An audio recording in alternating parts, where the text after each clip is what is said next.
Eh, es un síndrome que tiene bastante importancia y bastante generalización.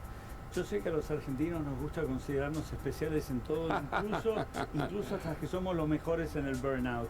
Bueno, no somos los únicos ni los mejores en el burnout. Muy bien. Que es el síndrome del trabajador quemado. Tiene muchos nombres el burnout.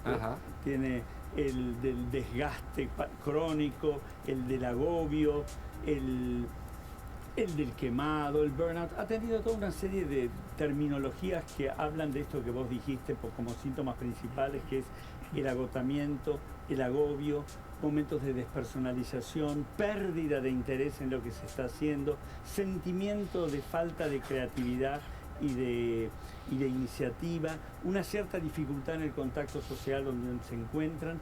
Hay como un aplastamiento que empieza a ocurrir, pero que en simultáneo o casi enseguida empieza a crear una tensión y una ansiedad que a veces deriva en cuadros panicosos que terminan en un estado de aplastamiento.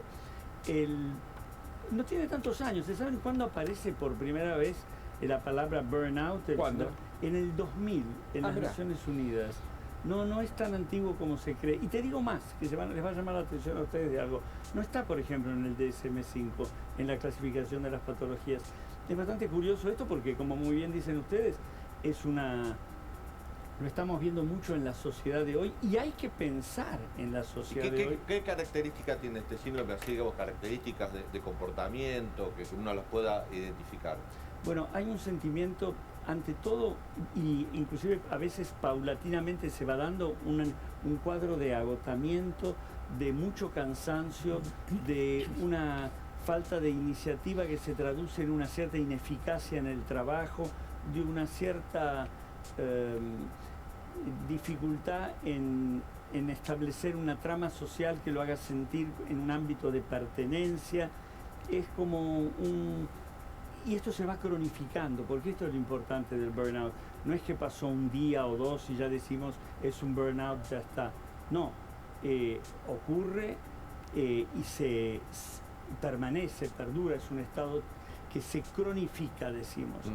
Y es muy importante porque se expresa no solamente en ámbitos específicos, lo vemos, aunque parezca mentira, mucho en ámbitos sanitarios, mucho en profesionales de la salud, pero también en muchas empresas, también en ámbitos deportivos, también en ámbitos políticos. Sí. En una sociedad de hoy, gente, que favorece mucho por los paradigmas de este tiempo a este síndrome del hombre quemado, Claro, del desgaste crónico, del agotamiento, del agobio.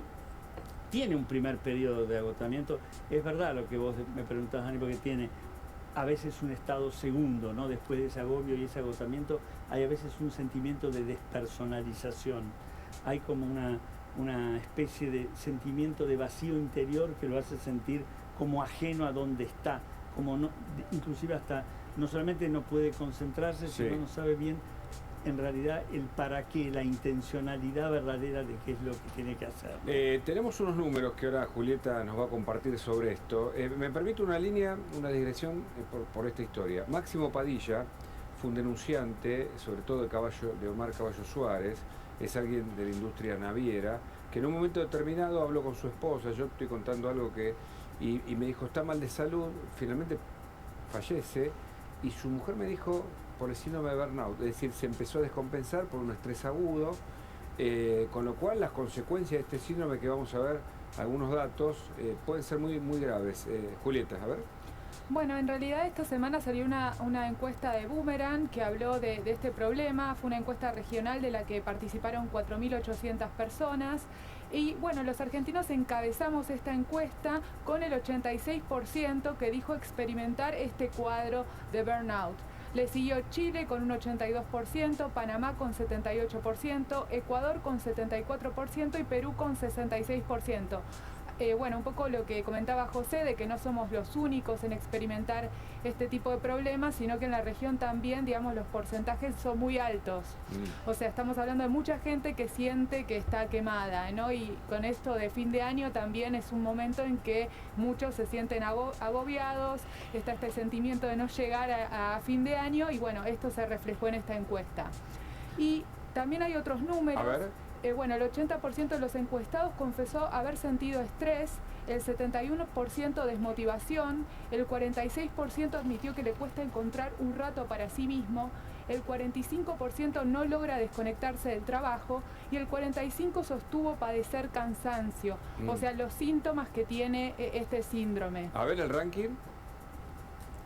Bueno, ahí estamos viendo el ranking, estamos en primer lugar los argentinos, como decíamos, los chilenos, después está el promedio de la región, los panameños, los ecuatorianos y los peruanos.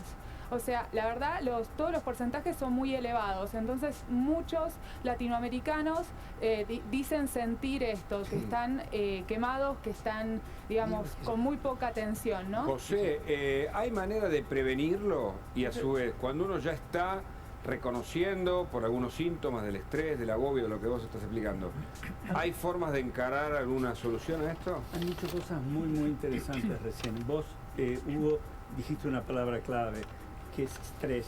Yo no sé si queda claro cuando hablamos de agobio, agotamiento, tensión emocional, aplastamiento, excitación, sensación de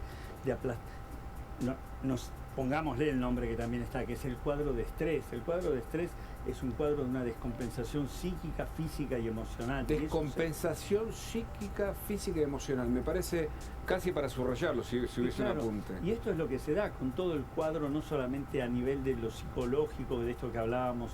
Por ejemplo, un síntoma que se da de un modo bastante repetido, que es muy interesante, es el aburrimiento, la desazón.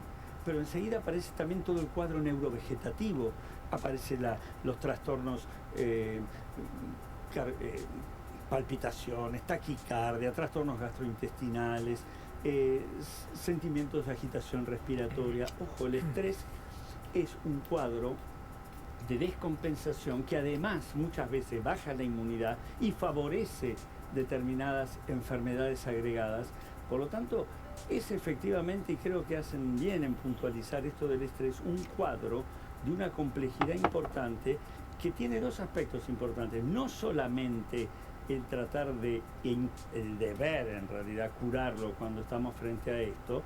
Hay incluso un famoso enunciado se llama, una psiquiatra que lo trabajó, Cristina Maslach, lo hizo en el exterior, toda una serie de enunciados para poder diagnosticar que estamos frente a este cuadro de burnout, que se puede no solamente curarlo, sino lo que ustedes acaban de decir, que es prevenirlo. ¿Qué quiere decir prevenirlo? ¿Qué quiere decir cómo vivir para que uno no quede prisionero de este burnout, de este desgaste, de este hombre quemado?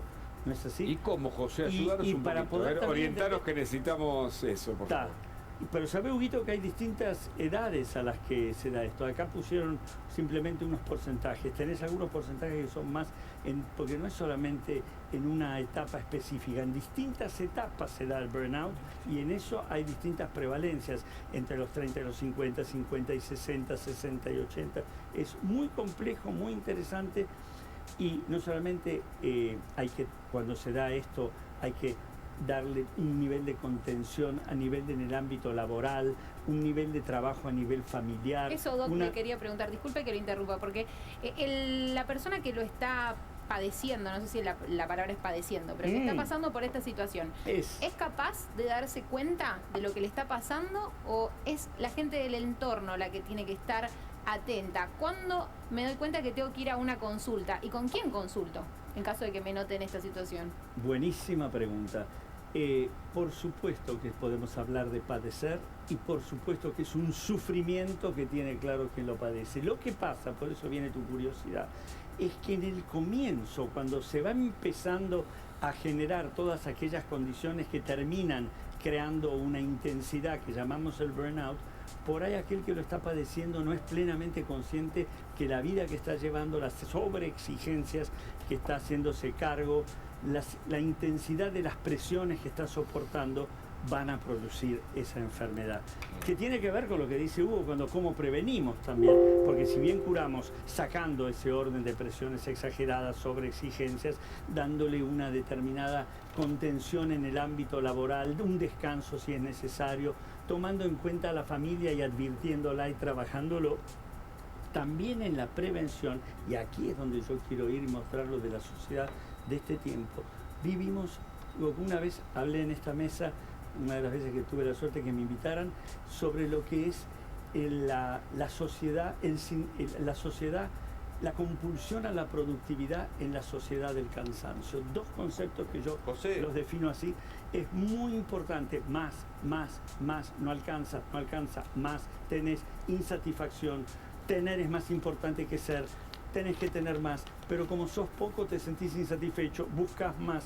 Esto genera un circuito desgastante, burnout, y además de insatisfacción que lleva a cuadros de angustia y básicamente de depresión en esta sociedad que termina agotando, hablando de burnout, muchísimo a una enorme cantidad de gente que está atrapada en esos paradigmas del tener y de la, yo te diría como de la sobreexigencia. Ahí la pregunta, a ver, seguramente no es el término adecuado, pero ¿es contagioso este síndrome? Digo esto porque quizás cualquier individuo puede estar pasando un momento medianamente positivo, pero el contexto, el colectivo, lo social, la sociedad, la decadencia de todo el mundo que te rodea te lleva, digamos, a este pozo depresivo o a padecer este síndrome. Y por eso uso la palabra contagioso de alguna manera. Me parece buenísima la pregunta. Te voy a decir por qué. Porque la gente piensa que solamente el contagio se trata de bacterias o virus. Claro. No. Hay una determinada sociedad que si te pone como paradigma que para llegar a ser, para lograr ser valorado, querido, para tener un lugar, para ser respetado, hay un éxito que hay que tener, y ese éxito tiene que ver con un tener insaciable, y eso te pone en un circuito de sobreexigencia agotador que te priva además de muchísimas de las situaciones que necesitamos para ser felices, llámese estar con los nuestros, amar, que nos amen, el placer. Y ni que hablar, algo que se ha olvidado muchísimo en nuestra sociedad, Aristóteles lo proponía, algunos otros se empiezan a acordar hoy, es del ocio, señores, que es lo contrario al síndrome del burnout. ¿Qué es el ocio? Lo contrario del negocio.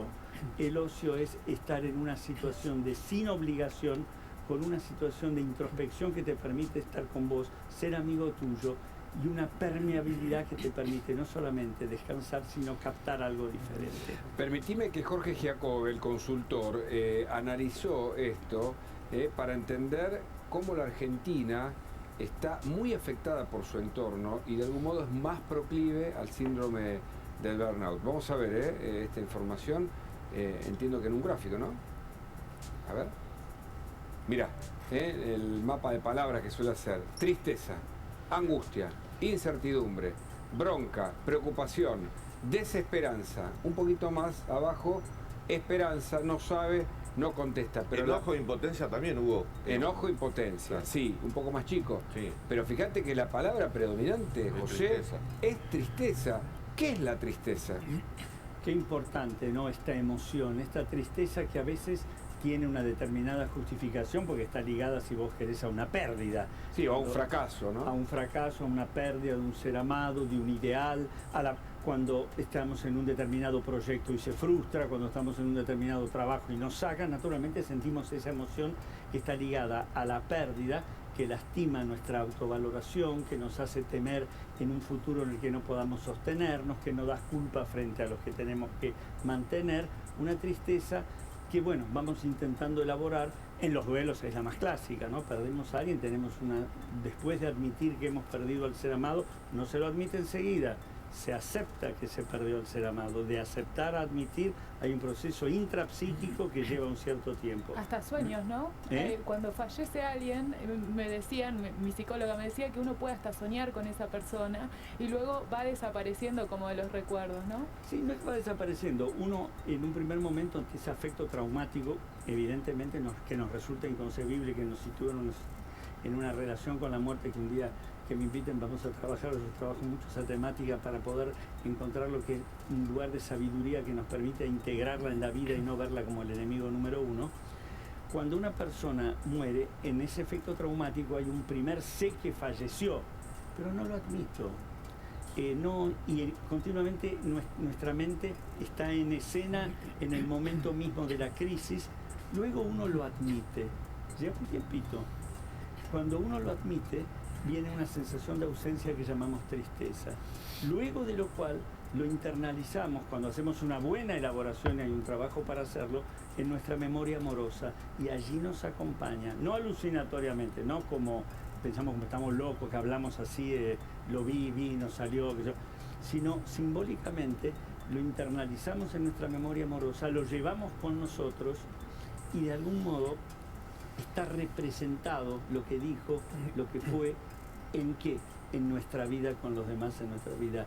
Ahora, la tristeza en ese momento de ausencia, en ese segundo tiempo, después de admitir, evidentemente tiene un lugar prioritario, esa tristeza. Ahora, acá hoy en la Argentina, esta tristeza, ustedes lo saben muy bien esto, está muy ligado a la vivencia de ausencia de futuro.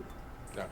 Una de las cosas que provoca mucho tristeza es no poder tener la vivencia de porvenir, de que no hay mañana, porque ¿qué nos saca? Sentido a la vida. Esperanza. Esperanza. Y qué bueno que digas esperanza. Proyectos, ¿no? ¿Cómo? Proyectos. Proyecto. ¿Qué es proyecto? Lanzarse hacia el mañana. Pro de acusativo y actio en latín, verbo lanzar. Me lanzo hacia el mañana. Si no tengo este proyecto, no tengo este porvenir, no le encuentro sentido a mi vida y me agarra una gran tristeza. Es en un momento tan crucial y de tantos grandes cambios. Yo le contaba a Hugo, acá un poco fuera de cámara, que hace 2 días estuve dando unas charlas, invitado por Andrea Falcone, que era la doctora Falcone, que era la que lo organizaba, y hubo algunos conferencistas más, de ocuparnos de esta nueva situación que vamos a tener que ver ahora, que es la masa principal, el segmento principal que vamos a ver a partir de los próximos años en nuestra sociedad, y que va a ser absolutamente mayoritario, es de arriba de los 50 años. Y ahí tenés que ver lo que es iniciativa, creatividad, nueva sinergia intergeneracional. Vamos a tener que encontrarle nuevos sentidos a la vida, que tiene que ver con ¿qué? Con lo que decía recién Hugo, proyectos, interrelación, combinación de innovación y experiencia, nuevas preguntas constantes. Esto es un trabajo maravilloso que nos espera. Interesantísimo.